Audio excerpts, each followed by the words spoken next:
Yo, welcome back. You're listening to the Future of Sports Talk Radio, or you tuned into the Future of Sports Talk Radio. We are Truth Be Told Sports Podcast. It's your boy King Julio on the mic, and you know the vibes, man. And you know who I'm with. It's Friday, and we're happy to be here. And you know who's here? Also, my dog, White Mike's in the building. What's up, White Mike? Oh, man. Happy to be back. Yeah. Hate to miss last week, but had the wife and the baby in town. It's all good. And we celebrated our anniversary, and my birthday was Saturday, so. Yeah. Oh, yeah, for sure, man. A lot of anniversaries last week, too. I mean, you know what I'm saying, was last week. A lot of anniversaries. Your anniversary, congratulations. Yeah, February 25th. And also is your birthday, right? Yep, March. Oh, okay. And did you just joined the club, right? Yeah, 40. The 40 club. Look at the youngsters in the building. The young guy. Young man, you just turned 40. How you feel, man? Is everything still hurt? Yeah, definitely. Okay. And that's just 40, man. Welcome to 40. Another member of the 40 club, my A1 from day one, is definitely in the building. Hollow Point. What's up? What's going on, my dude? How you doing? What's going on? Not much. How's everything? Yeah, you know, White Mike is I guess he's on the phone. I guess he's talking to his wife or somebody. But he's back. He's turned 40. How was your week? You know what I'm saying? It was fantastic, man. It was great. I was alive, so I'm good. The rest I can deal with, man. It was great, man. Everything's all good. Oh, trying to make it one day at a time. Hey, that's all we can do. Just try to make it one day at a time. Yep. How about you? Good, man. My daughter's been here for like the past couple of weeks. She's leaving tomorrow. She's going back to Las Vegas. And the minute she gets there, I guess a couple hours later, when she gets there, she gets to get in the car and drive to Dallas, Texas. So I hope she gets some rest. You know what I'm saying? Because this will suck. You said that like that was down the street, man. Yeah, I know. I don't understand. You know, that's a hump. It sucks. It's a hump. It's definitely a hump. It's definitely a hump, and you know, maybe just maybe she can, I don't know, deal with it. You know what I'm saying? Yes. That's crazy. God bless him, man. To get in the car and have to drive to Dallas, Texas after being, you know what I mean? Right. But it is what it is, bro. It is what it is. We collectively celebrated an anniversary of sorts last Friday. Yeah, we did. For those of you who don't know, we have been doing this for 5 years and 7 days. Now, that's right. Happy anniversary to you two guys. Happy anniversary. It's happy. That 5 years is me and you. He come on like a month. No. You are full of crap. I was there for no. We started. We restarted it. Okay. Cool. Start no shit. I've been doing this a little bit longer. When did Kobe pass? 2020. But this show, when did Kobe pass? The three of us together have been doing this show. Start no shit. All right. When did Kobe pass? And that's when we really quit. When did Kobe pass? 2020. That was me, you, and Karen. Yeah. Oh wow, that's a throwback. That should be one of your questions. Because that was like right around one of our first technical difficulties. Mm-hmm. Don't get me wrong. I'm not. I was literally a week after that. Yeah. Man, you better step on somewhere. This is my time to talk.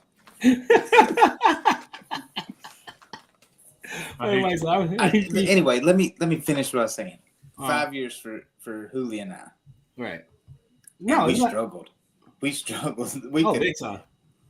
Big time. We brought Hollow Point on. It made the show better. A lot. It didn't make the struggle stop.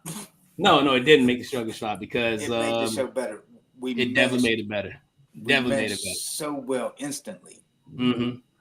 So, and I say that if you're new here, go back and listen to some of the first episodes. Mm-hmm. Oh, they were bad. Like, I take that back. I don't hate you anymore. They were terrible.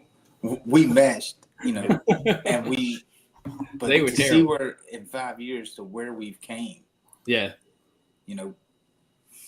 It's fun. It's a big difference. We got this whole new setup. We've got everything, changing. Mm-hmm. It's been a good run. It's been a good 5 years. The fact that we made it 5 years. Yeah.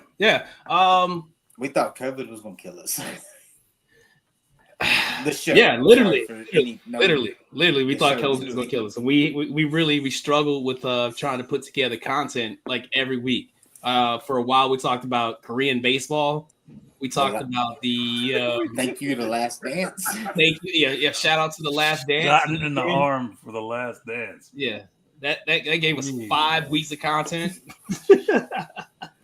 Did we really talk Korean baseball? Did we really do that? We talked Korean baseball. We talked a lot of stuff. I think we even talked about the man, if it was a sport, I think we tried to cover it. I know. If it was like roller derby, if roller derby was going on, we probably try to cover it. If field hockey was going on, we'd probably try to cover it. We try to do everything. Yeah, if it would have been for the bubble and The Last Dance, no, we probably this podcast would not be going on right now. Which is saying something. One thing I will say though is we've outlasted a lot of podcasts that started the same time that we started. True that. Yeah, several people we tried to work with start up and then shut down. And for whatever reason, they just we ain't doing this anymore. So not only shout out to us, but shout out to our brothers, Three Brothers No Sense, who was also celebrating theirs. And they've us together, man. We've gotten through it, man, and they're thriving like a mug up there. So shout out to them. Oh, word. Yeah. Okay. All right. Trying to figure some stuff out right now. I think we're not live somewhere, but it's all good. I know we're not live at, but guess what? We are live. We are live on YouTube. We are live on Facebook. We're also live on Instagram. Let's go. Make sure we check that stuff out. Thank you guys for our A1s from day ones, all of our people for rocking with us for these 5 years. It's been a blessing. Hopefully we can do this for another 5 years and just keep evolving as a show. We do this for you guys. We always say if it's only one person that follows us, we do it for you guys. So I think we'd do it if no one was watching. But this is just what we do. But right now we have a very good show lined up for you. We are going to talk some WWE Elimination Chamber. Something, some big things happened over that PLE this past weekend. We're going to talk that. We're going to talk some NBA news because the playoffs is right around the corner, doing that playoff push. We're going to do a little contender versus pretender. And then if we have time, we'll talk about some fictional coaches. But right now, we're at the point in the show where I hand it over to Hollow Point, and he lets you know where to find us on the socials. So Hollow Point, do your thing. Thank you very much, King Hooli, and thanks everybody for joining in and watching us for another live episode of the Truth Be Told Sports Podcast. Once again, we are available on most platforms. We're available on your Instagram, on your X, formerly known as Twitter. We also have a Facebook group and as well as a Facebook page. You can also find us on YouTube. And until the lights go off again, you can see us. You can find us on TikTok. All right, so hit us up. Messages. Let me know what you want to hear us talk about. Let us know what you think about the show. So once again, that's your Facebook, Instagram, YouTube, X, formerly known as Twitter, Instagram, and the TikTok. So hit us up. We appreciate you. You could have been anywhere in the world tonight, but you're here with us. And we appreciate that. So exactly. Back to you. All right. So make sure you following us. A real quick shout out to my homie Emilio. Happy birthday, my boy. I think he's old. He's old too. So happy birthday, my boy. Ani, what's going on, mamas? How you doing? Thank you for checking in. We appreciate you watching. What up? Hollow Point a shot today. Hey, look, I'm just, you know what I'm saying? Just old scars, man. Old scars. White Mike. Yes, sir. Are you ready? Mm-hmm. Okay. Ladies and gentlemen, boys and girls, children of all ages, we'd like to welcome you back to another episode of the White Mike Trivia Show. You know, that trivia show within the podcast where White Mike asks King Hula and Hollow Point questions about sports. Sometimes they get it right, sometimes they get it wrong. If you get it right, you get a point. If you get it wrong, you don't get a point. You get the point. Without any further ado, here's your host, White Mike.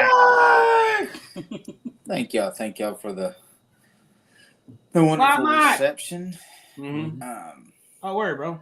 You boys aren't going to be too happy, but are we getting the time machine? Yeah. Mm-hmm. It's not necessarily. The minute he said time machine, we lost a viewer. Yeah. It's not necessarily time machine. I mean, some of them may be. It absolutely is. All right. So I've got you an NFL, another NFL, and a golf. Ooh. Okay. Wait, NFL? Okay. 2 NFLs and a golf. And a golf. Okay. Wow. That's the first. Let's hear it. All right. So, what is the most interceptions thrown in an NFL game?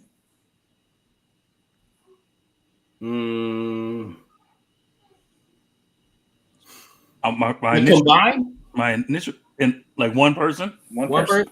Okay. My initial guess is 4, but I want to say 6. So I'm gonna say 6. I'm saying 5. I'm gonna say 6. Both are really good guesses. Damn it! The correct answer is 8. Dang it! Who did that?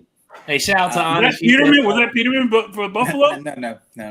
It was Jim Hardy of the Chicago Cardinals against the Philadelphia Eagles. I'm logging off, Mike. 1950. I'm logging off. 1950. See, here we go, bro. I'm logging off. We don't have DeLoreans, man. I had to come back with fire. Yes, sir. And I like how Ani split the difference. Y'all. She split she presses right at us. That's messed up. $1. $1. All right, so now for the next NFL. She said she was the closest. Close only counts in hand grenades and horseshoes. That's it. You either right or you wrong in trivia, man. So, what is the most consecutive NFL games played? What? What is the most consecutive NFL games played? Like who or how many? How many? Okay. I mean, I'll give you a bonus point if you can say who. Eli Manning's who? I think.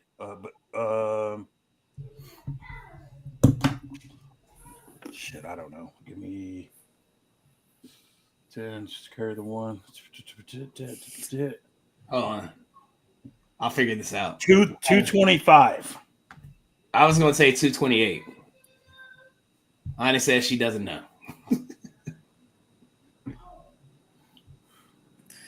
Okay, I'm fact checking real quick. Yeah, that's not even close. You made me question this answer. So Eli Manning has 210, but he is not the correct answer. Oh, Jeff Fiegels. Punter. Oh wow, punter. Yeah, 352 consecutive games. Oh man, that don't count. That don't count. Did he play all those games? You know what I'm saying? That don't count for real. You tell me he kicked. Did he dress? Kicked 1,713 punts for 71,211 yards. He played a lot of games. And he played for the Patriots, Eagles, Cardinals, Seahawks, and Giants. So he probably did play in every game. Wait, what was the number again? 352. Okay. 352 games. A punter. I think I'm gonna protest that, but that's fine. It's a fucking punter. Come on, what are we doing? Okay, what you got? What's your last one? What you got? All right. What is the longest putt made? Longest putt in a golf major. In a major, okay. 100 feet, Tiger Woods. I would say like 120. He's got to be like something odd, like 123 feet. And my guess would also be Tiger Woods. I like where y'all went. It's definitely over 100 feet. Yeah. At 110. Way over. In 1992 in the PGA Championship. When Tiger Woods. Nick Price hit 110. Nick Price. 110-foot putt for birdie. Where? You remember where? Bellerive in St. Louis. St. Louis? Okay. He won the tourney by 3 shots. Shout out to 2K25, which just dropped last weekend. I heard that was pretty nice. Tigers back. PGA? PGA, yeah. I bought 23, man, and it was whack. I played it for like a little bit. Yeah. Then I stopped playing. One of the guys I worked with, he was playing the other one, the EA one. I'm pretty sure. He said he liked it a lot. Road to the Masters or something. Yeah. He said it was real good. You know what was crazy? Back in 2013, my apartment got broken into, and I felt very offended because, I mean, they did take my PS3, but they took a few games, and the Road to the Masters was one of the games that they left. I was like, how dare you just leave? You know what I'm saying? How dare you leave? Disrespectful to golf. You know what I'm saying? It's very disrespectful. You gonna take your choice. That's pretty messed up. It's pretty messed up. I thought it was pretty fucked up. And I never got my PS3 back, even though they said they recovered it. Whatever.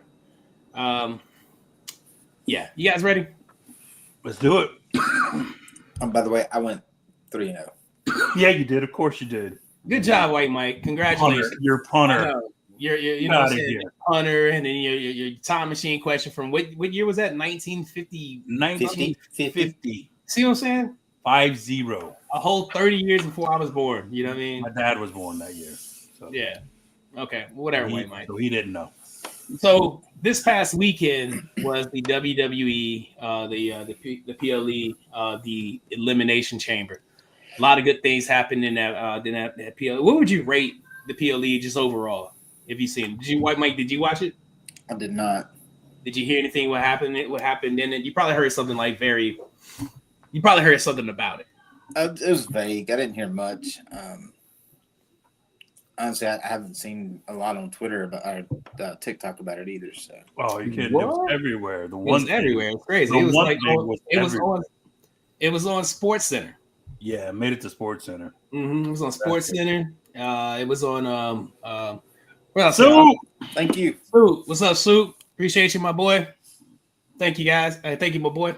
Yeah, it was everywhere. Something big happened in it. But let's talk about Hollow Point. You watched it. I know you did because we text each other back and forth.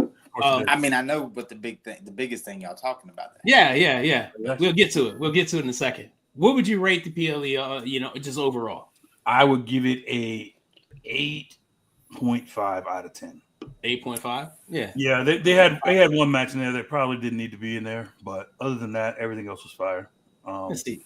That women's tag match didn't really need to be there. I think the only reason they had it is because it was in Toronto and they wanted to show off Trish Stratus again. So yeah. Whatever. Yeah. It was like a novelty match. You could tell. Nobody cared. Nobody really cared. It's not like they're not good, but like it didn't mean anything, right? Yeah. They wanted to show off Toronto, all that crap. So, but other than that, it was a solid 8.5 for me. Bianca Belair wins the women's Elimination Chamber. She would go on to face Io Sky, and because what happened, on Raw this past Monday, Io Sky beat Rhea Ripley for the world title. So now she's going to WrestleMania fight to face Io Sky. A few rumors here that Rhea Ripley will probably push for like a triple threat match. Do you think that what's the likelihood of that happening? Say that again. Rhea Ripley, because Io Sky just beat Rhea Ripley for the world title. Yep. This past Monday on Raw. I'm hearing rumors that this could lead to a triple threat match between Belair and Rhea Ripley. Okay. So I think that's what they want to happen, but I think, and this is just something that I read somewhere that Rhea may be hurt. So she may miss WrestleMania altogether. I think I don't know if that's why they dropped it or not, but I think she definitely they wanted to kind of shock the system a little bit. So I guess the original plan is for her to be in it and it definitely be a triple threat.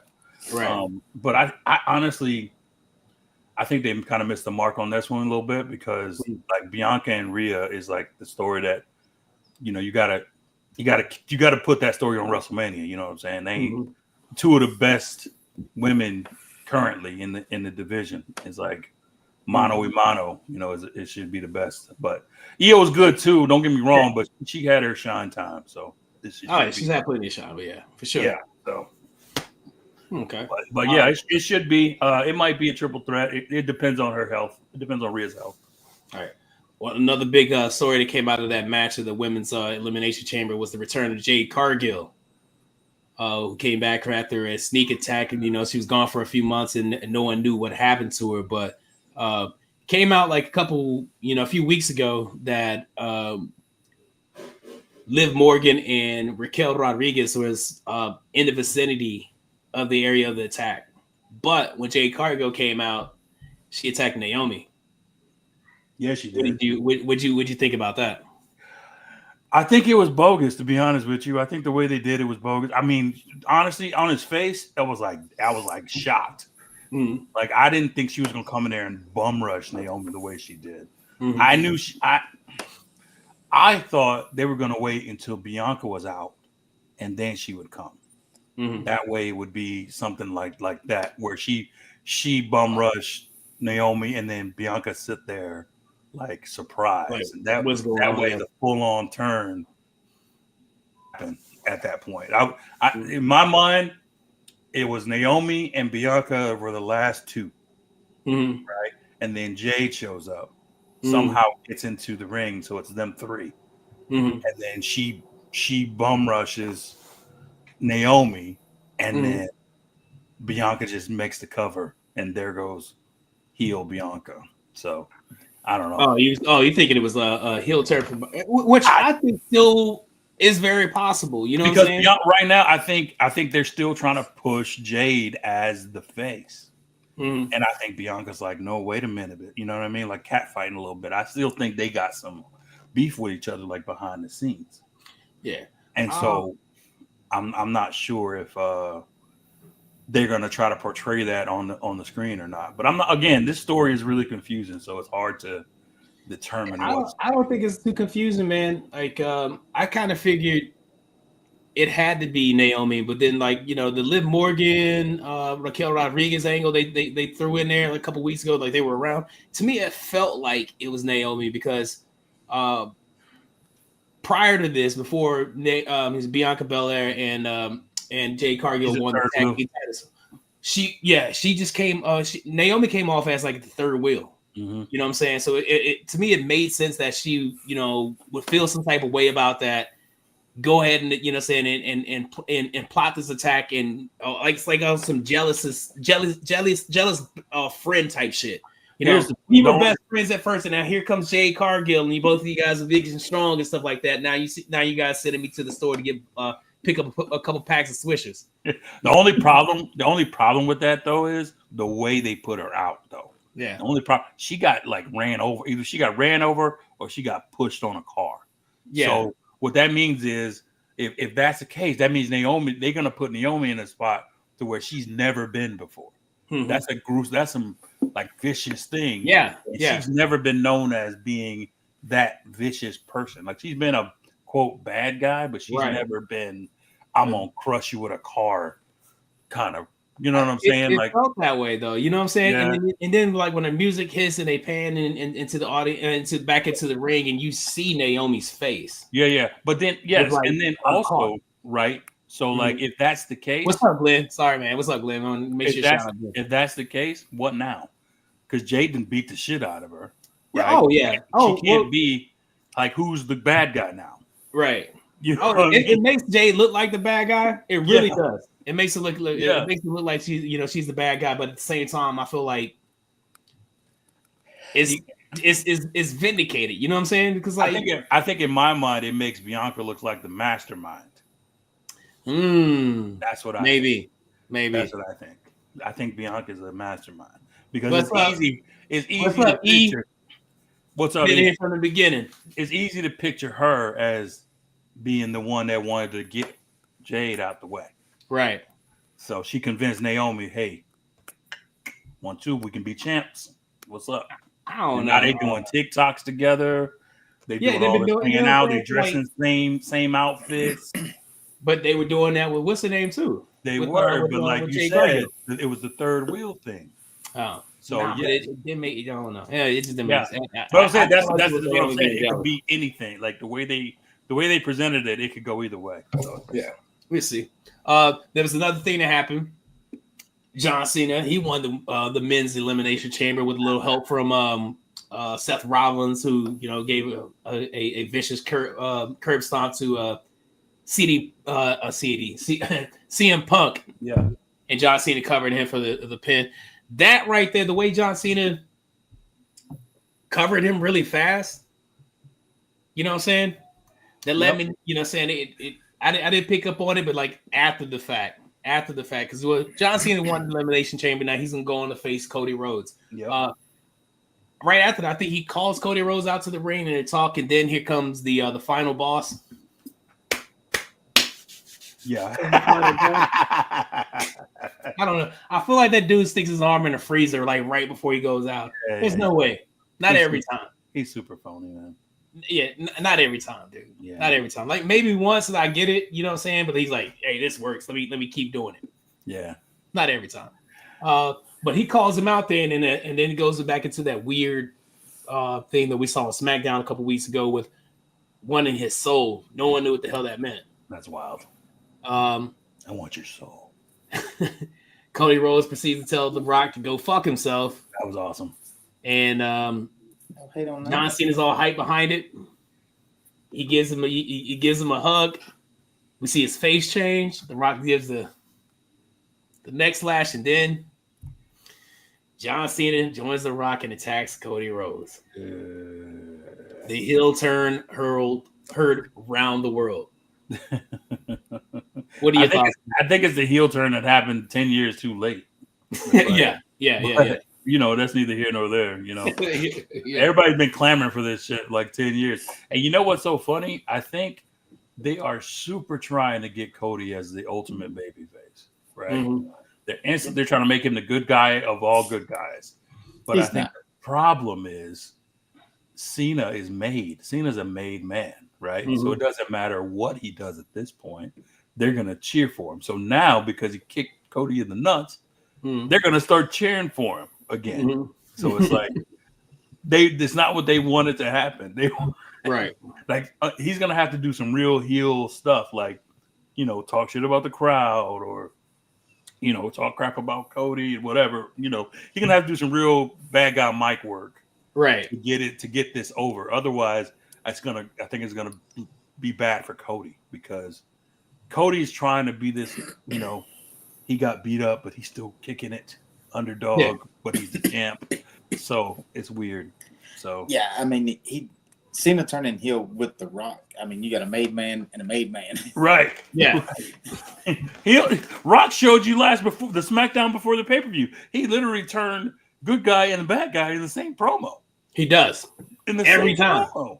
Yeah. Every time. Like he goes out there, he talks about the numbers, the gates, and how he's super proud of the WWE universe. And then you guys have set a record again today. Congratulations. This is the largest pile of trailer park trash. Right.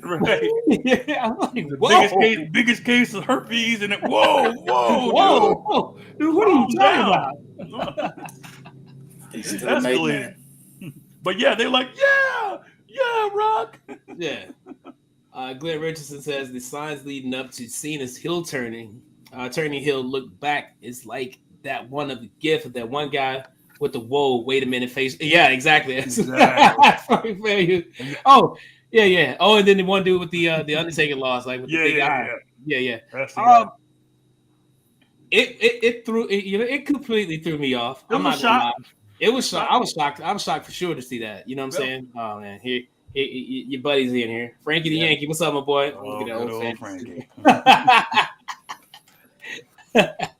Oh man, appreciate you, Frankie. We gotta get you on the show one day. To always a bridesmaid, never a bride, Frankie. Remember that. Okay, he said FTK. Fuck them kids, man. Yeah, pretty much. Yeah. So,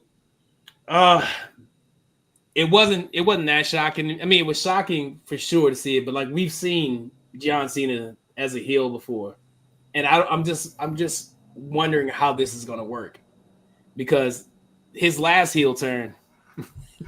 Shit, break a wish. His last heel turn was kind of, I mean, his last, I guess you call it a face turn, whatever, was because like he was just so over with the crowd. Like he just morphed into nothing happened to where he was attacked or anything like that. It's just the crowd organic. got behind him. Organic, yeah. Yeah, it was the crowd got behind him, and he really never had like a turn, pretty much. But this right here, man, I don't know. Where would you put it as heel turns in the history of professional wrestling? Don't get it twisted, man. It's huge. Like it's a big deal. It's just not as big as the NWO. Not as big as Hollywood Hogan. No, for sure. I think it might get it all depends on the payoff, right? So like if this turn is just to get to WrestleMania and then all of a sudden at the end of WrestleMania they're shaking hands, like this is all for nothing, right? The thing with Hogan is when his turn meant a shift in the business. Yeah. You mean so everybody started watching WCW more than WWE once Hogan leg dropped Macho Man. Yeah. So with this, it's still big in the sense that it's on the biggest stage and of the biggest wrestling company, and there's no real equal to them. And it's John Cena, the beloved, John Cena, all the Make-A-Wish Foundation guy and it's the babies guy. He's it's weird, but as far as like all time, how many times did Ric Flair turn? You know what I mean? It's a lot. Yeah. If you want to think, a lot of heel turns. Roddy Piper, the list goes on and on. But it's up there, though. It's definitely up there. Okay. WrestleMania 42. It will be in New Orleans. We need to go. I think we should go. I think we should make this a thing, and the three of us hit New Orleans. White Mike, are you down? Are you down for WrestleMania weekend? When is it? Yeah, let me go next year in New Orleans. We can start playing right now. This Powerball ticket first, though, and then I want just the way. No, I mean, I'm pretty sure White Mike has a hookup on rooms. You know. What I'm saying? Well, good then. Yeah, I'm pretty sure you got so many rewards points and something like that. Yeah, but good luck on that. Yeah, Vince messed that up. He said, "I'm sick of New Orleans getting mania." Well, New Orleans is a mania in itself. Yeah, it makes sense that he goes there. This is what the fourth time he'll be there. Something like that. Third or fourth time is there. No. New Orleans gets everything. Well, obviously, it does a good job. Brings in a lot of money. Oh yeah, brings a lot of money. A lot of people, and then there's everybody gets beads. Those are puppies. That's the same thing you say about LA because they used to go to LA all the time. Yeah. So. So yeah, I think we should definitely do that, man. I think we should make that. I'm down. I'm so down. So White Mike, do what you gotta do. You know what I'm saying? Yeah. Tell the wife right now you're gonna go. Let her know. You want me to tell her? No, you're not good at that. Don't do me. That. No, you don't be offering that. That's not. I gotta agree with how. That's not a service you're good at. What? How am I not good at that? You're not good at it. I've seen that in action. It didn't work. We'll just say that. It doesn't work out. Okay. All right. All right, guys. I gotta go, guys. Just say it. Oh no. You're not good. Let's see.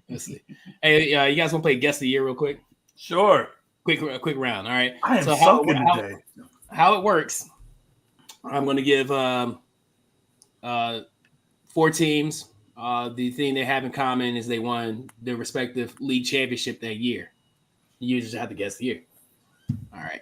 Here's the first one. Who gave him a game show? The Kansas City Royals. I'm the host of the show, so I can do what I want. The Los Angeles Raiders, Boston Celtics, and the New York Islanders. What year? 2000.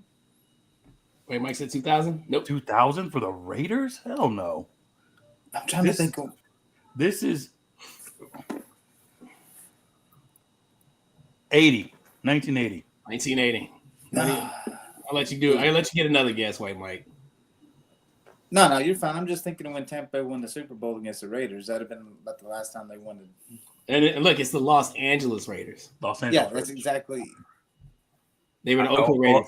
81. Oh, mother. 1981. Read it real quick. Another one.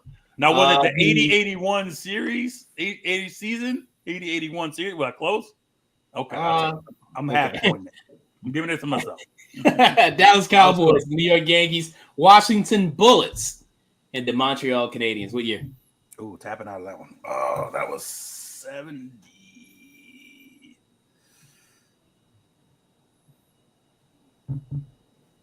Come on, White Mike. It's one of those. It's one of those years in between the Steelers wins. Mm-hmm. It was like 78. I want to say. I thought it was 70. I was thinking 79. Something like 79? that. It's 78 or 79. 78. The answer is 1978. One time for the one time. All right, last one. This should be easy. San Francisco 49ers, the Atlanta Braves, the Houston Rockets, and the New Jersey Devils. 95. 90. Oh, sorry. 94. Yeah. 94. Answer is 1994. Congratulations with you guys. All right. I'll take 2 out of 4. I'm good. 2 out of 4. 2 out of 4. Let's switch it up real quick. Biggest news in sports today has come out of the NBA. There was a certain situation. I don't know if it was at a game last night that a certain player, arguably people will call the greatest of all time, greatest basketball of all time. He approached what would be arguably one of the greatest sports analysts of all time, and they had a little conversation that looked like got kind of heated. I'm only talking about LeBron James and Stephen A. Smith in that little situation. LeBron. Is Stephen considered great because he's been around forever? No. I think he's actually in his industry. He's really good. He's good. Yeah. You got to give it to him. Like, even if he's annoying, yeah, they do know what the fuck. ESPN seems to think so. Gave him 5 years, $100 million contract. So yeah, I mean, I would say he would be. Yeah, I mean, in his industry, he's really good. If Stephen A. Smith decides like, hey, I want to do Truth to a Sports podcast, I would drop everything. Yeah. Would you do your Stephen A. impression? I would. Yeah, absolutely. I don't even think I would have to work on it. LeBron James. That's pretty close. I felt like that was pretty close. Yeah. But Hollow Point. Yeah. Did you follow this situation? Of course I did, man. You know. Wait, Mike, you know what this is about, right? Oh yeah, I followed this. What you think about it, Wait? On one hand, I respect it as a father. Mm-hmm. I mean that's cool, you know. I mean you want to take up for your kid, but you can't put your kid in the spotlight with everything you do. You can't, for fear of him coming at us. I'm gonna say it anyway. You can't get your kid drafted just because of who you are, and then expect people not to talk. I mean. Bronny is Bronny. Bronny is. The post I saw today will sum this up. It said, I never thought I could be an NBA basketball player until Bronny James got drafted.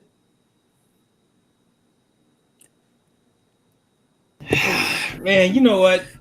I mean, I'm not now. I mean, I'm old and out of shape, got a hurt wing, but I saw something, I was like, you know, I can relate to that. And I hate that. And I really don't want to hate on the kid. He seems like a good kid. He's not terrible. He might develop into something. But Stephen A.'s doing his job. LeBron kind of overstepped a little bit of a boundary there. But, I mean, like I said, I kind of respect it from a father standpoint. You know. But Stephen A. ain't said nothing wrong either. Facts. What you think? Man, here's first thing I want to say is I feel bad for Bronny. That's first of all, because his father or his coworker won't let him be a grown up. You know what I mean? He won't let him be a grown up, and he forced him to do this thing. This is my opinion.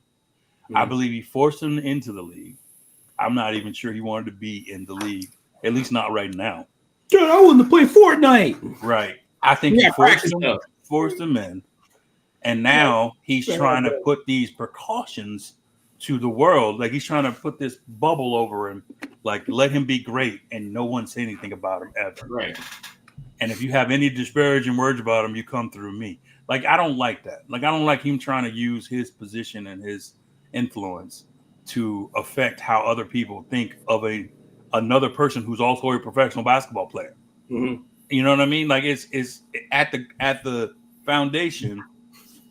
That's what it is. Like, now, if it were something personal, if it were something about his personal life, how he is, how his dad is, blah blah blah blah blah. That's a different story. Mm-hmm. Hey, keep my son name out your mouth. Mm-hmm. Blah blah blah. Keep it straight basketball. But if he's just talking straight basketball, and if I say your son is trash, and he is, so get better. You know what I'm saying? Like I got numbers to back up what I said. He averages 0.9 points a game. You know what I mean? Like he's down in G League. He's thriving. That's where he belongs. Is the G League. Right. That's the point. He is not a professional. He's not an NBA level basketball player. No, the whole world knows that. I don't think he wants to be either. I think Brownie. You know, like I feel you guys when you say that it feels like it's kind of forced on him. Like because just looking at his demeanor out there, even out there on the court, language, man, it looks like he don't really want to be there. You know what I'm saying? He's like I got better shit to do. This right now, you know what I'm saying? Call of Duty just came out. Call of Duty, I know, man. Like Grand Theft Auto 6 about to come out eventually. You know, like I'm kind of waiting on that. You know what I mean? Lackadaisical moving around the court. It's just the passion ain't there, man. So you could tell, like he's athletic. He has the athletic build. He got a good shot. He's just 6'1". So it's just he's normal dude. He's normal dude on the court.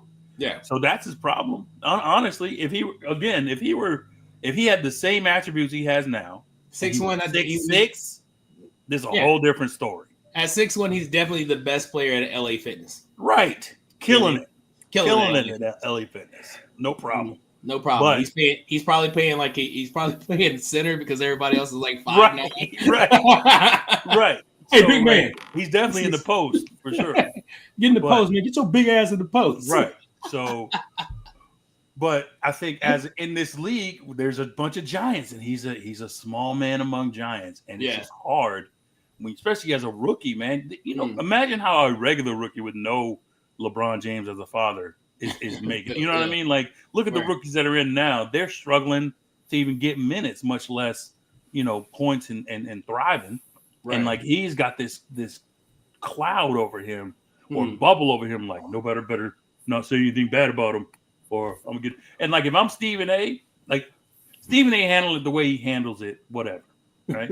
He tried to be a G about it, but he was scared, and he probably was like, you're the both, like whatever. Yeah, I mean LeBron's still like he's still an imposing figure because Stephen A. Smith is still one of them 6'1" dudes. You feel he's imposing, but like I just know he can't fight, so I'm just like, shut up. So what you gonna do? You know what I mean? It's like, hey man, I'll come to your job and knock the ball out of your hand and do it. Right, exactly. Like, who told me how to do my job? Yeah, don't tell me how to do my job. Sucker. So I would throw something, sucker. Job turkey. Oh yeah, exactly. You feel me? Oh, jive turkey? What are you talking about? What you mean, sucker man? Yeah. You gonna just come in and chump me? You're a chump. You're a chump.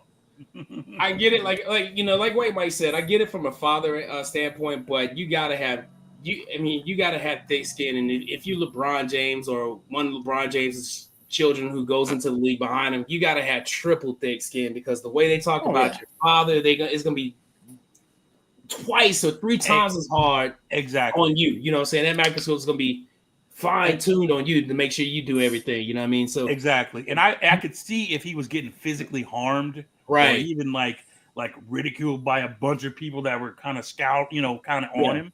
But that didn't happen. Like Stephen A. Smith mentioned something that was a fact, and he didn't like the sound of it. And that's it. Caitlin Clark got beat up more in her rookie year than Bronny James is. Yeah. True. Physically and true. I mean, true. She didn't have LeBron James as a father, though. No. She had LeBron James as a dad. Yeah, no. Just, whatever. Hey, the NBA is in swing of things. Mm-hmm. It's time for me to really start picking up and watching the game more. We're you mean past. I mean, I watch it. I've been told I'm a casual NBA fan. You're casual. I'm a casual NBA fan. Means I'm one of those fans that waits to the after the All-Star break. Now I might pay attention to say prior to the All-Star break, right. But after the All-Star break and the playoff push when something is like really, really going on when the games are more intense. When there's some interest. There's some interest. That's when I jump in. Casual. But let's play Contenders and Pretenders potential playoff team edition. Oh yeah, let's go. So we're gonna do a rapid fire. I'm gonna call out a team. You tell me if they're contender or pretender. You let me know why you think they're contender or pretender. Okay. Right, first off, we could do the Oklahoma City Thunder. They currently leading the pack by what is it, 20 games? They're just coasting in there. Do you think they're 10 and a half up? Mike, I'll let you. Pretender. They're coasting through right now, but Denver and LA are going to show up in the playoffs. I mean, it is what it is. So you think like experience in the playoffs is going to be their downfall? Yeah, exactly. They're not ready for it. Mm-hmm. They're having a great season. They're excited. Yeah, they're really excited. SGA is like a dog, but they're not there yet. They're a pretender this season. Contenders. Hollow Point. I'm gonna call them contenders with a caveat because they were the same. They were the same as last year. They were first place last year, and they won the West in the regular season, and then they ran into Dallas in the second round and got boat raced. So and it wasn't even close. When the game slows down and the game becomes more of a half court game, they just depend on SGA too much to pull them through. And I think hopefully it doesn't come down to that again this year. I don't think it will, at least not until I think they get to the conference finals this year, at least. And then we'll see if anything can happen from there. But I'll still call them a contender because they played so well throughout the whole season. SGA is clear the MVP this year, and they have a supporting cast. They're about 10 deep on there. They're very athletic. Oh, wow. They get up and down the court fast, up and down. They play great defense. They got Caruso as a perimeter defender, and they got Dort. So their defense, when they have Dort and Caruso as on their defensive squad, they're tough to deal with. And they got length with Chet Holmgren, and they got old boy from New York last year, Harkenstein. Yeah. So yeah, they got a good group to hopefully get the physical part and the half court defense part down. So right, someone called Caruso, referred to Caruso as Elmer Fudd, and I can't unsee it. Dagger. Space Jam Elmer Fudd. Oh, yes. Hey, the Lakers, contenders or pretenders? Do I got to answer this? When is they straight? Can I set this up? When is contenders, man? What do you mean? It's Luka Doncic. Luka. Are you jumping on the bandwagon? Because no, you're not. Okay. I'm good. Because let me know. I can see you a 77 jersey. Yeah, you know me. Man. This ain't my team, but it is. You know what I mean? That's all I'm say to you. This ain't my team. But you know what's crazy? I know how you feel about Luka. Obviously, we've been doing this podcast for 5 years. I know how you feel about LeBron. I know how you feel about Luka. They're all on the same team. They're on your team. My team. The next worst thing, the worst thing that could possibly happen to make it go even worse for you is if they somehow trade for Aaron Rodgers. I'm out. The Lakers trade for Aaron Rodgers. No.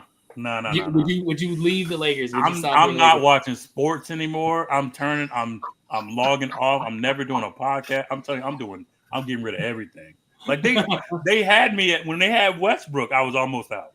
They got rid of him, and I was like, "Oh, thank goodness, man!" At least we got Austin Reeves, and I can dig him because he's we drafted him. Same with Jeanette.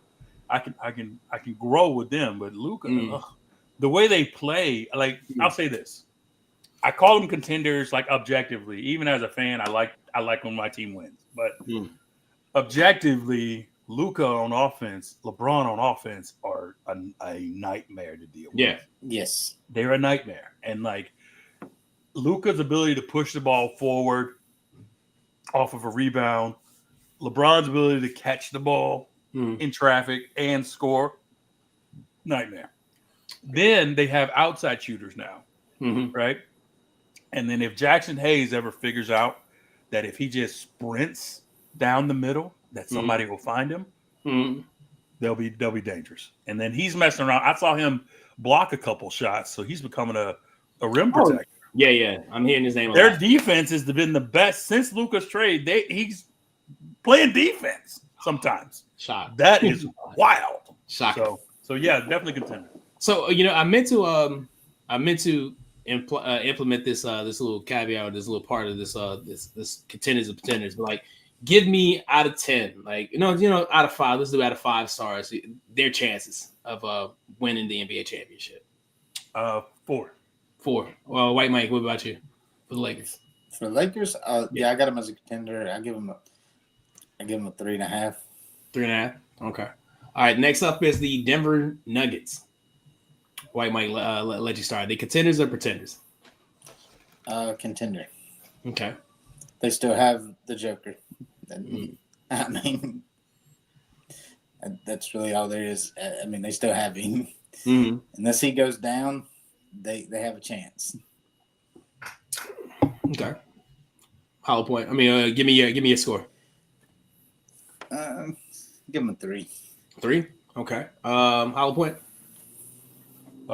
First of all, I hope they lose every game that they have for the rest of the season. So, just putting that out there. Okay. Now, now that I've said that, they are definitely contenders because of what Mike said. You have the arguably the best player in the league at Joker on your team, and then Jamal Murray usually shows up around playoff time. So too bad he hasn't shown up in and out of the regular season, but playoff Jamal Murray is something to see. So their downfall is their depth and their interior. Like Joker is going to give you triple double of everything, and but he didn't have any when he goes to the bench. That's where the trouble is because they don't have enough firepower. Gordon's in and out of the lineup with injury. And they don't have anybody behind him that's capable to carry the load when he goes on the bench. So I'm going to give them out of 5. I'll give him a 3. Give him a 3. Okay. Yeah, I give him a 3. 3. You get 3 All because right. I call them contenders, but I don't. They have a lot of holes to fill. Gotcha. Memphis Grizzlies are up next. Hollow point. Let you go first. They are pretenders for sure. Too young. They have John Moran who They can't really count on him in the playoffs because the typical playoff is either he goes super hard for one game and then he goes injured and out for the rest of the season, or he doesn't even make it to the playoffs. So even though they play well without him, I think the youth that they don't have a lot of veterans leading the charge. So I call them pretenders for sure. I'll give them probably a 1.5 out of 5. 1.5 out of 5. White. Yeah, pretender. John Morant's kind of the Clayton Kershaw of the NBA. Damn. That was mean, man. What do you do to you, man? Yeah, Kershaw to catch strays. Yeah. Hey, I can back it up with numbers. No. We believe you. We didn't say you were wrong. We just didn't say you're wrong, but for context, for those watching, you know how notoriously Clayton Kershaw and even like to an extent Justin Verlander until he got over that hump, would be very good in regular season. Come playoff, they don't show up whatsoever. So that's what he said about John Morant. Yeah, he said it. And, that boy like to play with sticks and videos. So you know what I'm saying. Tread lightly. Nah, I ain't. Tread lightly. I give him a 1. 1. Okay. Let's go to the next. Next one, the Houston Rockets. White Mike, what you got? Pretender. Are they even above 500? They are. I mean, they're fifth place or fifth place right now. It's in the West. It don't mean a whole lot. In the West, yeah, they're above 500. They're actually pretty good. They were good early. I'll say that. I said pretty good. Mm-hmm. They were good early, and now they're struggling to. Since Fred Van Vliet went down, they've struggled to find someone that could be a facilitator / shooter scorer right now. I haven't watched much because I remember, but I would definitely check in here and there. And at one point, I want to say this season, Houston was like up there. Yeah, they were like third. They was high as third at one point. Okay, yeah, that's what I thought. And then, like I said, Van Vliet went down. And so a lot of their scoring they don't have a lot of shooters per se, I'm thinking about it. They don't have a lot of playmakers on their team. So people who can bring the ball up and kind of start the offense. They have a bunch of guys that can slash and get to the goal. And they have length, but again, they don't have any leadership to get them into the play. So it's kind of a skill that people kind of diminish. Like the point guard, it's important to have a good point guard. Oh yeah, or somebody who can start the offense. And I think Fred Van Vliet was that to them. And ever since he went down, they've declined.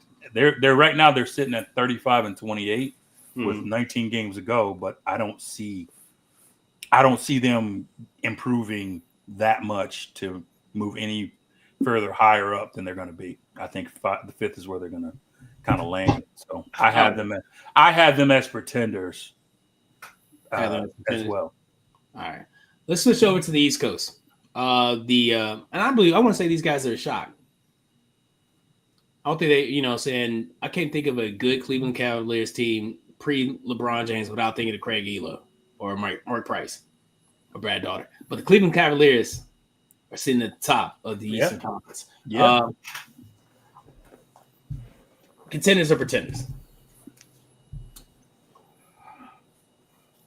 I go contenders, man. I seen them play. They got all the tools. They got a seasoned Mitchell, and he's leading the charge. They got a lot of talent around them. They got Garland. They got Evan Mobley, who's emerging. They got rim protection. They got it all, man. They got everything. They get up and down the court. They play hard. They play fast, and they play together. Everybody knows their role, and nobody's trying to take anybody else's shine. It's actually good basketball watching them play. They've pretty much dominated everybody, and right now they've already clinched they can get no lower than 6 already. Oh wow, okay. Yeah, they're the first team to clinch the playoffs. They're already done. Oh, so if they just set everybody for the rest of the season, they still end up 6th at worst. You remember a couple of years ago they had like mad centers on their roster. They had all the centers, yeah. Them and they had JaVale McGee. They had Allen. They had Mobley. They had a whole bunch of people. Yeah, and a bunch of guys. And I remember the Rockets didn't have one center on them. Right, they had like a 6'9" forward. Yeah, PJ Tucker was like PJ Tucker was a center. He was a center at 6'8". It's crazy. Contenders, White Mike, are they contenders or pretenders? The Cavaliers. Yeah, contenders. They're a scrappy ball team. They fight for wins when they got to, and they dominate other towns. Yeah, I give them a 3.5. 3.5. Okay, right on. 4.5 for me, by the way. I didn't. 4.5. 4.5. Oh wow, you think they have that much of a chance? I like them. I like them to beat Boston. Okay, right on. People already got Boston in the championship. I don't know. Speaking of the Boston Celtics, are they contenders or pretenders? Contenders, reigning champs. Give them a 5. You're also a fan. Yeah, right. He said it real quick. He even we can't leave that part out. Did you see when the Lakers came on? I took my fandom out of it first. You said, and then gave it. No, he was straight in. 5 years, White Mike. You're still doing this stuff. I ain't even ain't being objective about it. Tatum, Brown. I'll give you that. Here's the thing, right? I've actually watched the games, and as much as I hate that he's a fan of that putrid team, they are really good, and they are, and if you sleep around, they will blow you out. Like they will rain threes upon you like no one's business. Like they had 2 players hit 40 in the same game multiple times. So they, as much as I dislike them on a greatest scale that you can dislike a team, how many championships you got? 1 less than you, which is more than anybody else. So whatever. Yeah, so whatever. Hey, but anyway, as we always say, I can give them respect because Tatum and Brown will probably go down as one of the best tandems in the history of the game. And no one gives them that kind of respect. They still trying to give like the Splash Brothers more respect than and they. But I'm with your sentiment there, though. That's awesome. They don't always see eye to eye. But they work well together. They play together. They play together well. Yeah, and that's the point. But you don't always go see eye to eye with your coworkers. So. Yeah. you just every now and again when stuff get a little hard, Tatum kind of fade over in the corner a little bit. Like I don't disagree. I'm hoping he's going out of that. He goes and hides in his cubicle. He'll hide in that corner, man. Just don't talk to me. That's the Duke in him. Yeah. Hey, man. Oh, shots fired. That's awesome. Last I heard, we beat the crap out of y'all. So. Ooh. Oh, and you got another game tomorrow. And we got a game tomorrow too. So how bad do you want to lose that one? Both of our how bad do you want to lose that one? Where? In Chapel Hill? Teams play tomorrow. Yeah. Duke, North Carolina, Auburn, Alabama. Yes, you go. Let's go. Let's go. That was gonna be my honorable mention. But, okay. Yeah. Anyway, New York Knicks. We all say that we can all agree they're fantastic in the playoffs. The playoffs are fantastic with the Knicks.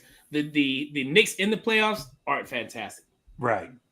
They are the league is better when the major cities are in the playoffs. There we go. However, the Knicks suck bad. They're 41-21, and they look like the worst team ever. Like they can't beat a good team if their life depended on it.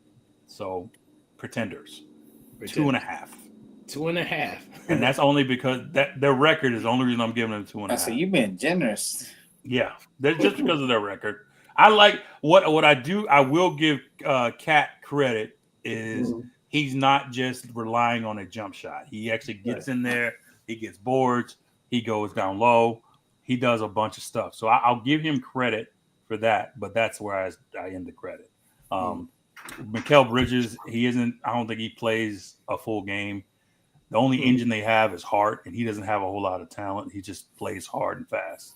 You know, I say a lot of talent. I'm taking that, he's not an elite talent in the NBA. You know what I mean? Like he plays really hard and he's their engine and he gives their toughness. He's gritty. He gets rebounds and stuff, but he can't shoot if he can't throw water if he fell off a boat. You know what I mean? Like I've seen so many bricks when he's shotting up from 3-point line. I'm just like, man, stop shooting. What are you doing?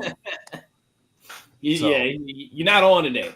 You're not on ever. So stop shooting. Do a better shooter, him or Angel Reese? Angel Reese for sure. God, I've seen her make shots. That's all I'm saying. I haven't seen Josh Hart make a shot. Wait, Mike. But yeah, Pretender for sure. 2.5. Pretender for everything you said. They're just. It's New York basketball. It's New York. I don't know what else you can say. God bless Spike Lee, man. Spike Lee be like so hyped in there, ready to roll, and you would think that they were reigning defending champs the way he's half the fun of the game, carrying on. But he's overselling it though. I think they got him out there. They don't put him on the payroll. See, when the Knicks, just like we said before, the playoffs are always better when the Knicks are in. Yes. You know, and Spike Lee is a part of the reason why the playoffs are better because of Knicks. I agree. You know, you get the whole show. Spike Lee is definitely, you know what I'm saying? If the Knicks were a circus. See, and that's you know what's so funny? Be like the lion tamer. When people start saying words like scripted and blah blah and all this, I always say if the league were indeed scripted, the Knicks would have won multiple titles. Because what city better to have be a champion than the Knicks, right? Yeah. Right. Like they have the moxie, like they've won it. They win it every year. You know, they show all their stars. You know, Chris Rock's in the house. Spike Lee's here. You know, we got Ben. No, there's Jay-Z. Jay-Z's here. Jay-Z's here. We got everybody's here. Everybody's here. So who's who of people in New York? You think they win all the time, but they don't. They never win. They end up, if they make it, don't let them mess around and win a playoff series. Oh my God. Oh my. Yeah. Start the parade. Here we go. Yeah. But yeah, just pretenders, man. I doubt they make it out of the first round. I mean, I hope they make it out of the first round. But you know, whatever. I do. I hope they make it out of the first one because, I just love the energy of the playoffs when the Knicks are in it. Yeah, I do. And I'm not even a Knicks fan, so yeah. No, you're right. Matter of fact, I'm a Miami Heat fan, like they're rivals. But I love it when the Knicks are in there. I'm sorry. I know. I don't want to talk about us. So we're definitely not on this contenders or pretenders list. Yeah, we are definitely pretenders. Next team, the Milwaukee Bucks. Are they contenders or pretenders? Mike. Give me a contender. Playoff Milwaukee's been pretty good the last few years. Giannis, he seems to be all right in the playoffs. I said so. Give me them as a contender. And give me a 3 on them. 3? Okay. Yeah, I like the way they play in the playoffs. How point? I call them a contender. As long as Giannis stays healthy, I think the last couple of years, close to the end, he gets hurt and they have to deal with it without him. But he's an MVP, and they got Dame Lillard who's shooting the lights out. They still have the same moxie as they had when they won it. They have a lot of their, and then they should have Portis back by then because he'll be off of his suspension. So that's one of their cogs that they need to kind of get them going. But I would give them like a 3.5 because I like what they got going on. I love that. I hope that Doc has some success with them. At least get to the conference finals. I hope that's what I hope. But he's been, because a lot of times he gets crushed when they don't do well, but when they win like 5 or 6 in a row, no one says anything about how well he's coaching. So right. I think they kind of do him a disservice. But that being said, they're a solid team. Yeah, they're a solid team. I give them a 3.5 and call them a contender. All right. Indiana Pacers got a couple more before we get out of here. Indiana Pacers. Pretender. They're gonna fold. They're gonna fold like a napkin in the playoffs. They always do. They're good. They're good. The way they play is phonetic. So it's up and down. But like when the shots don't hit, now you gotta play defense, and they don't really like doing that so much. So it turns bad. It gets bad real quick for them. So okay. All right. No, thanks. Hey, if we lose the game, can we get out of here earlier? Right. Exactly. I'm trying to beat the traffic. Right. Traffic's hard down there. There's no Ubers down there, from what I hear. So they got to hurry up. How you gonna get out? How you gonna beat the traffic? Like the reason the traffic is here to see you. Yeah. How you gonna beat the traffic? That's crazy. Scrap all that. Yeah. Like Mike, the Pacers, contenders or pretenders? Pretenders. I don't know. I'm not sold on the Pacers. I mean, they're all right. They're middle of the pack team. I mean, they're where their rank is right where they need to be ranked. They have some good games. They have some bad games. 5-game series. They're not going to string enough good ones together. Okay. And we loosely talked about this team off here, the Detroit Pistons. We talked about the older team. Basketball. The 04 champions. Man, forget them. Hey, shout out to Chauncey Billups. Yeah, whatever. He's got a jacket. Yeah, he does. A gold one. Congratulations. Or whatever. No, it's not gold. It's orange. It's orange. Yeah. Yeah, you got an orange jacket. Orange jacket. Yeah. Whatever, dude. He also got. He cried enough years for it. I'm glad he finally got it. Jeez. I can't argue that. He cried every year that he didn't get in. He was just like, "Well, look at my stats. My stats are better than his stats. Why didn't you get in? I didn't get in." So here you go, Chauncey. Freaking whiner. Anyway, the current Detroit. Here's what I'll say about the current Detroit Pistons team. I am proud of the way they played this year. I think last year was an atrocity. I feel bad for their whole situation. I think Mo got dealt a bad hand, the coach. I think, but this year, Kate Cunningham has come out and led that team, and they are playing out of their mind. They got a lot of young talent. They got a lot of they got some veterans in there, but they are scrappy, man, and they're fun to watch. But unfortunately, they're definitely pretenders for sure. Definitely pretenders. I give them a 2. 2. Okay, wait, Mike. Pretender Cade Cunningham is a big reason they're here now. He's been playing lights out lately. They're fun to watch because of him, but yeah, I mean, I'm gonna give them a 2 at Hollow Point on this. They might string together and somehow scrap away a first round win, but I doubt it. If they get 2 wins in the series, I'll be impressed. Okay. To win. Okay. To wins in the series, like the first round. Yeah.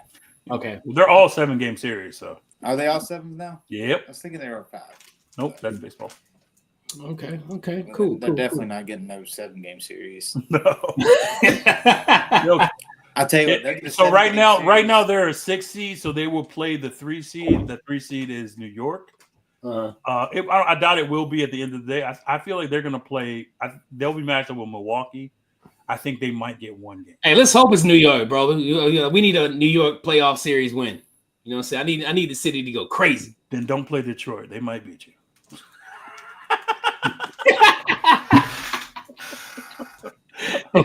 Just saying. Josh Hart for 3. No! Josh Hart for 3. That's not the play. It's not the play, Josh. Hey, who was that? You remember it was like a couple years ago, someone shot a 3-pointer and everybody was like, no! I don't remember. You remember that, right? You remember I remember the action. No! I just don't remember who we were referring to. The best case scenario for Detroit is they get Indiana. Yeah. Yeah, true story. Get that 4-5 matchup. True story. All right, guys. We're near the end of this wonderful podcast. This is the part of the show where we give out our honorable mentions. Start with you, White Mike. What's your honorable mention this week?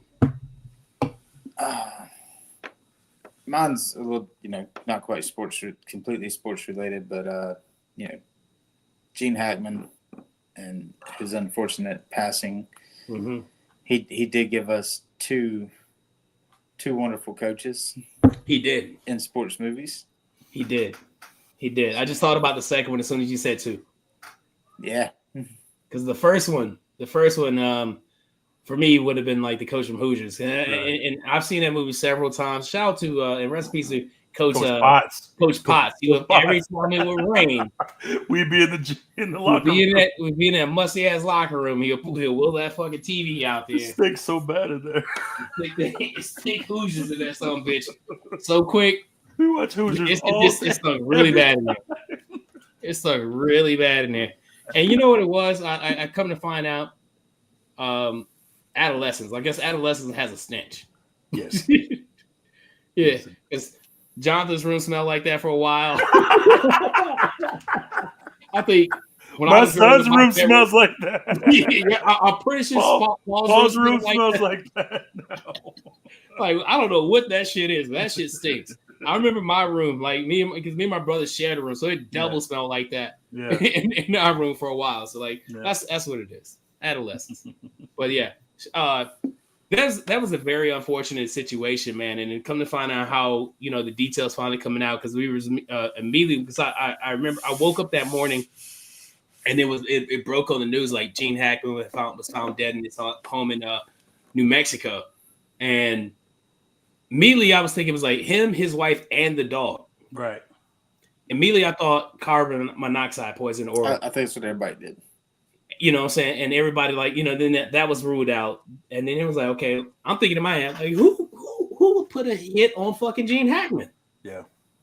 You know what I mean? But then find out he's 90 years old. He died like from Alzheimer's related injury, things. And his wife died first. Yeah. They said both of them kind of had heart issues is what. Yeah, she had something. It was like a hereditary disease that caused her untimely death. I don't know if like it happened like immediately. No, she was found in the bathroom next to a space heater with prescription pills all over the counter and around her body. And then he was found like in the mud room. I don't know what that is, but I mean, I'm assuming that's like some rich people type stuff. Right. A mud room. But she died before he did, and I don't know. So it was, but rest in peace to Gene Hackman. He definitely gave us two gems and like played two great coaches in those movies. For sure. Sorry, like went off, like my fault. Went off tangent. Yep. But yeah. Hollow Point, what's your honorable mention? My honorable mention goes to the Auburn Tigers. Tomorrow is Saturday is the basketball version of the Iron Bowl Part 2, I guess, because we already played them in Tuscaloosa and beat them.